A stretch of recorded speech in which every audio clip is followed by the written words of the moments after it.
Salam dan bahagia. Kami dari kelompok 1C yang beranggotakan saya sendiri, Ilman Haikal, dengan NIM 2019-01-2078, Umi Habibah dengan NIM 2019-01-2067, dan Hoerul Aziz Raihan dengan NIM 2019-01-2084.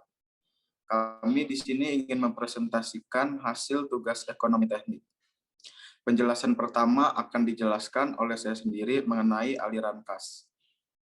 Aliran kas cash flow adalah aliran kas perusahaan secara real diterima dan dikeluarkan oleh perusahaan untuk keperluan operasi, pendanaan, dan investasi. Cash flow juga didefinisikan sebagai aliran kas yang terdiri dari aliran masuk dalam perusahaan atau cash inflow dan aliran kas keluar perusahaan atau cash outflow, serta beberapa saldonya setiap periode. Laporan cash flow atau arus kas adalah laporan keuangan berisi tentang informasi penerimaan dan pengeluaran kas dalam sebuah perusahaan pada periode waktu tertentu. Laporan keuangan cash flow atau arus kas dapat digunakan untuk melacak pemasukan dan pengeluaran dari seluruh kegiatan perusahaan. Yang pertama, cash flow tunggal atau single payment. Jika sejumlah uang saat ini present sama dengan P dipinjamkan pada seseorang dengan suku bunga atau rate of interest sama dengan I, maka uang itu pada periode ke N akan menghasilkan nilai uang masa datang atau future sama dengan F. Nilai uang F masa datang menjadi ekuivalen sama dengan P saat ini pada suku bunga I. Untuk mencari berapa besar F tersebut dapat diturun dari formula berikut. Hubungan P dengan F sama dengan jika P diketahui maka F. Dengan demikian, F sama dengan P kali 1 plus I pangkat N. Faktor di atas diubah dengan persamaan faktor bunga menjadi F sama dengan P kali F per P IN. Contoh, Mira mendepositokan uangnya ke bank sebanyak 5 juta dengan suku bunga I sama dengan 6% per bulan. Berapa jumlah uang Mira setelah 30 bulan? Penyelesaiannya sebagai berikut. P sama dengan 5 juta, I sama dengan 6%, N sama dengan 30, F sama dengan 5 juta dikali 1 plus 0,06 pangkat 30. Sama dengan 5 juta kali 5,7435 sama dengan 28.717.465. Jika persamaan F sama dengan P kali 1 plus I pangkat N, maka kebalikannya P sama dengan F 1 per 1 plus I pangkat N, atau P sama dengan F kali 1 plus I pangkat N. Faktor penggali sama dengan 1 plus I pangkat N disebut dengan single payment. Present worth faktor dan rumus faktor bunganya dapat pula ditulis sebagai berikut. P sama dengan F kali P per F IN. Contohnya, jika Mira ingin memiliki uang 5 tahun yang akan datang sejumlah 10 juta, berapa uang yang harus disetor Mira ke bank sekarang? Bila suku bunga berlaku 22% per tahun. Diketahui F sama dengan 10 juta, I sama dengan 22% per tahun, N 5 tahun. Penyelesaiannya, P sama dengan F kali 1 plus I pangkat N, sama dengan 10 juta kali 1 plus 0,22 pangkat 5, sama dengan 10 juta kali 0,370. Sama dengan 3.699.992. Penjelasan selanjutnya akan dilanjutkan oleh Umi Habibah. Ya, saya akan melanjutkan penjelasan dari Mas Ilman Haikal mengenai perhitungan Net Present Value atau NPV. Net Present Value atau NPV adalah metode menghitung nilai bersih atau neto pada waktu sekarang atau present. Asumsi present yaitu menjelaskan waktu awal perhitungan bertepatan dengan saat evaluasi dilakukan atau saat periode tahun ke-0 dalam perhitungan cash flow investasi. Dengan demikian, metode NPV pada dasarnya memindahkan cash flow yang menyebar sepanjang umur investasi ke waktu awal investasi T sama dengan 0 atau kondisi present. Suatu cash flow investasi tidak dapat diperoleh secara lengkap, yaitu terdiri dari cash in dan cash out, tetapi mungkin saja hanya yang dapat diukur langsung aspek biayanya saja atau benefitnya saja. Cash flow yang benefit saja perhitungannya disebut dengan present worth of benefit atau PWB, sedangkan jika yang diperhitungkan hanya cash out atau cost disebut dengan present worth of cost atau PWC. Sementara itu, NPV diperoleh dari PWB min PWC. Untuk mendapatkan nilai PWB, PWC, dan NPV dipakai formula sebagai berikut. Kelayakan dari suatu investasi dapat diperoleh dari nilai NPV-nya. Alternatif tunggal atau single alternatif dikatakan layak ekonomi jika NPV lebih dari sama dengan 0. Lebih dari satu alternatif investasi atau multiple alternatif, maka NPV terbesar merupakan alternatif terbaik. Alternatif yang ada bersifat independen, maka dipilih alternatif yang memiliki NPV lebih dari sama dengan 0. Jika umur ekonomis usia pakai masing-masing alternatif sama, hitung NPV dari masing-masing alternatif. Bandingkan masing-masing alternatif. Jika umur ekonomis atau usia pakai masing-masing alternatif tidak sama, metode analisis dilakukan dengan proses penyamaan umur alternatif atau periode analisis. Metode penyamaan umur dengan angka kelipatan persekutuan terkecil atau KPK. Metode penyamaan umur dengan usia pakai alternatif yang terpanjang. Metode penyamaan umur dengan suatu periode analisis yang ditetapkan. Contoh soal, untuk usia pakai yang sama. Sebuah perusahaan sedang mempertimbangkan untuk memilih dari dua jenis alat mekanik yang dapat menekan biaya operasionalnya. Harga kedua jenis alat tersebut sama, yaitu $1.000 dengan usia pakai 5 tahun tanpa nilai sisa. Alat jenis A dapat memberikan penghematan biaya $300 per tahun, sedangkan alat jenis B akan memberikan penghematan biaya $400 per tahun pada tahun pertama dan menurun $50 setiap tahun berikutnya. Dengan suku bunga 7% per tahun, alat mana yang dipilih? Penyelesaiannya, NPV untuk alat A kali P per A, IN, dikurangi P, sama dengan 300 dikali P per A, 7%, 5, min 1000, sama dengan 300 dikali 4,100 dikurangi 1000 sama dengan 230. NPV untuk alat B sama dengan A kali P per A, I, N, dikurangi G, kali P per G, I, N, dikali P, sama dengan 400 dikali P per A, 7%, 5, dikurangi 50 dikali P per G, I, N, dikurangi 1000, sama dengan 400 kali 4,100 dikurangi 50 kali 7,647 dikurangi 1000, sama dengan 257.650. NPV alat B lebih besar daripada NPV alat A, sehingga alat B lebih direkomendasikan. Untuk usia pakai yang berbeda, sebuah perusahaan akan membeli sebuah mesin untuk meningkatkan pendapatan tahunannya. Dua alternatif mesin ditawarkan kepada perusahaan.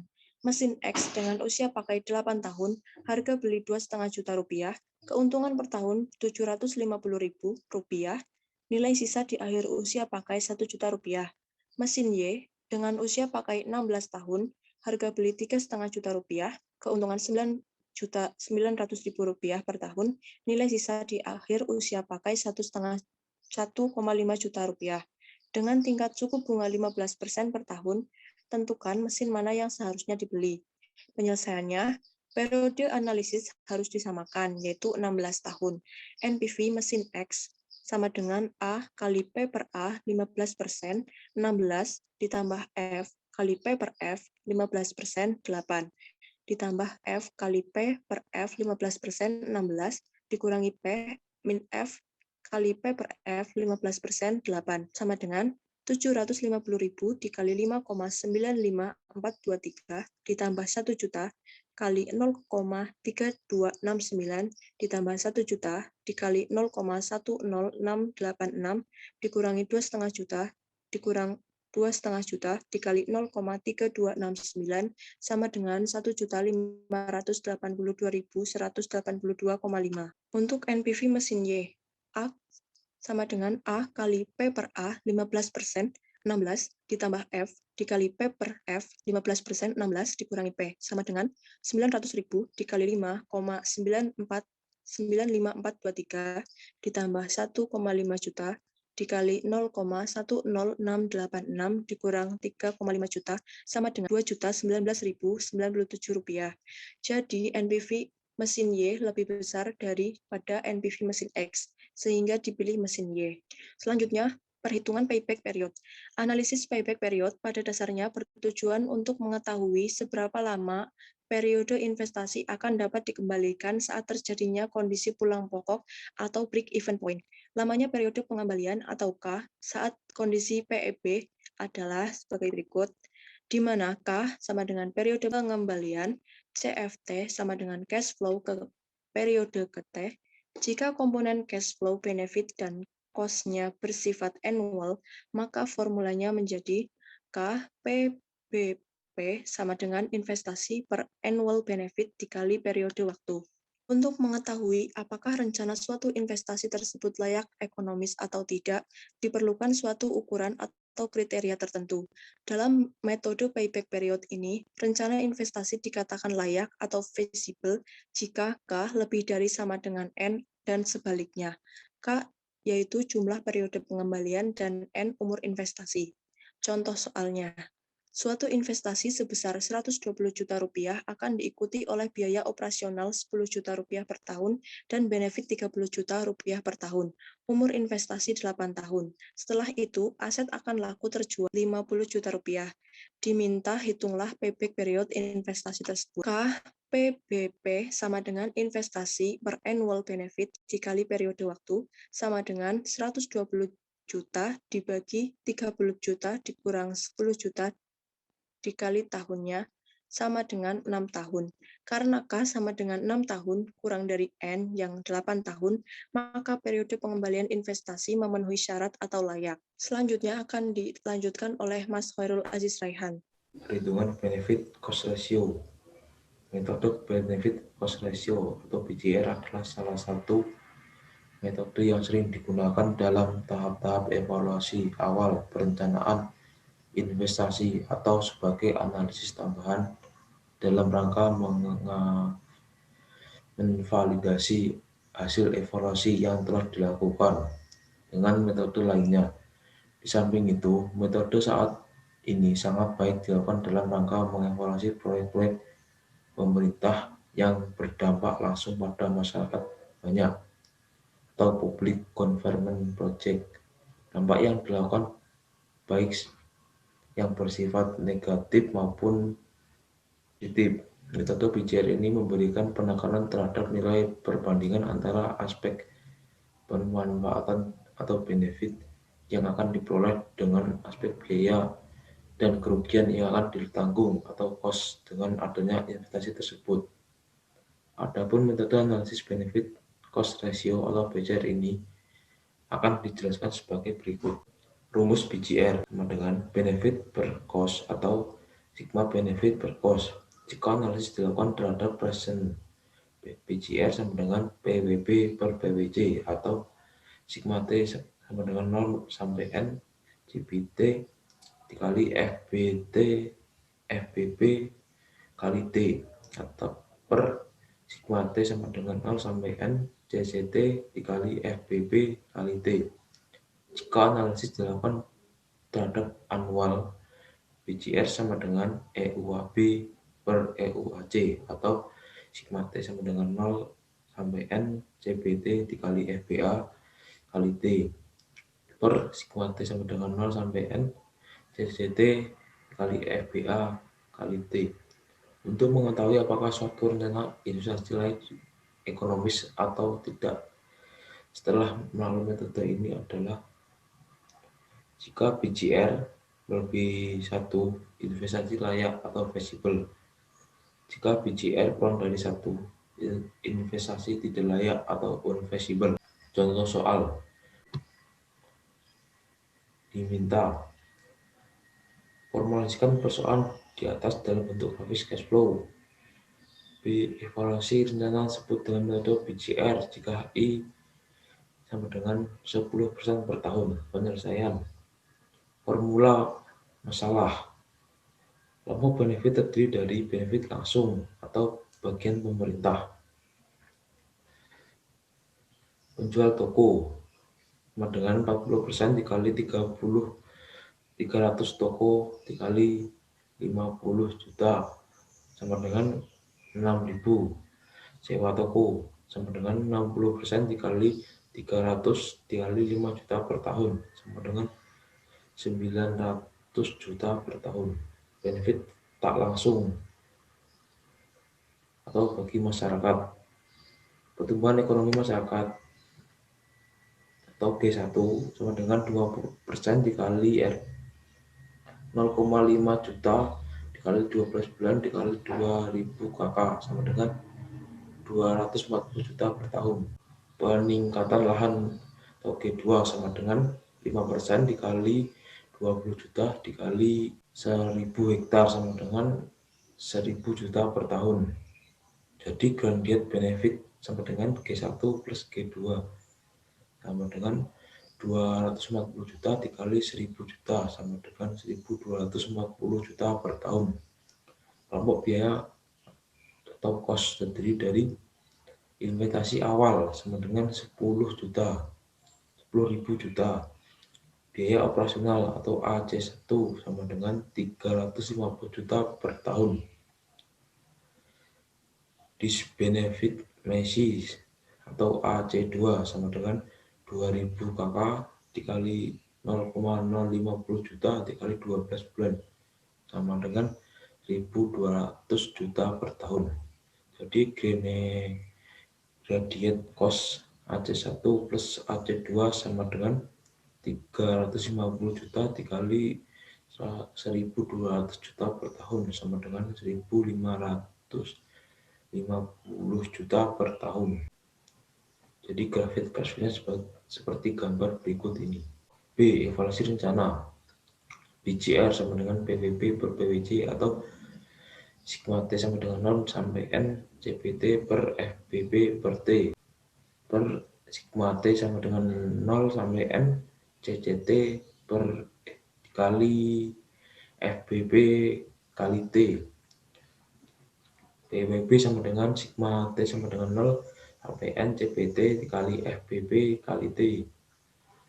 PWB sama dengan AB dikali P per A IN plus G dikali P per G IN plus LS dikali P per F I1.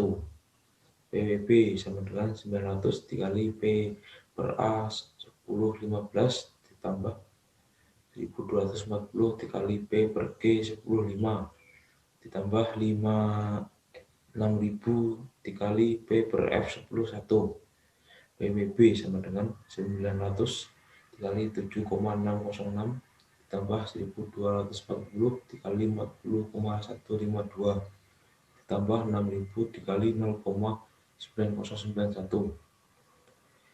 PWB sama dengan 62.088,48 juta.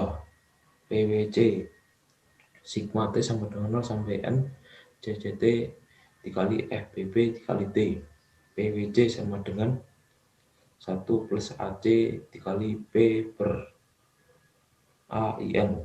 PWC sama dengan 10.000 ditambah 1.550 dikali P per A 1015. PWC sama dengan 10.000 ditambah 1.550 dikali 7,606. PWC sama dengan 21.789,3 juta. Maka BCR sama dengan PWB per PWC sama dengan 62.088,48 dibagi 21.789,3 sama dengan 2,8. Jika BCR sama dengan 2,8 lebih besar dari 1, maka rencana investasi disebut layak untuk dilakukan. Sekian penjelasan dari kelompok kami. Kurang lebihnya saya mohon maaf. Terima kasih. Salam.